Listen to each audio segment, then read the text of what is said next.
getting ready to put on our first Bead Cove strip. Chine's down, starter strip is down. Every Bead Cove strip now just locks down on the one below it. One thing we want to make sure you guys are aware of on boards that are really thin or that have kind of pinched rails, the first strip sometimes requires taking off a little bit of that inside cove wall to get it to roll in far enough. We want each strip we put on to touch the frame that it's leaning against. So sometimes we need to shave off a little bit of the wood on the inside, and we'll show you what that looks like. Keep in mind the shoulder on each one of these strips, there's a little curb like a shoulder that always goes to the outside of the board.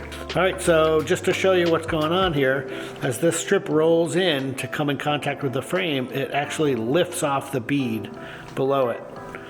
And that is not good. We want to make sure this strip is glued down to that bead, so we have to take a little bit of that inside cove wall off. Okay, so now we've taken it off. I can roll it in and it'll lean right against the frame without coming off of the bead below it.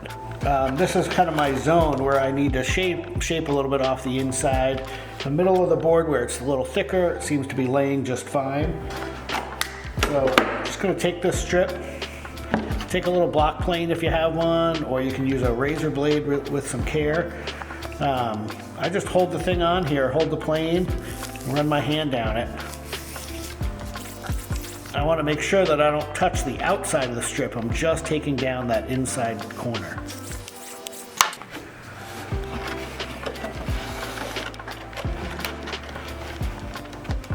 And if I can roll it in without getting a gap on the outside, then I'm in good shape.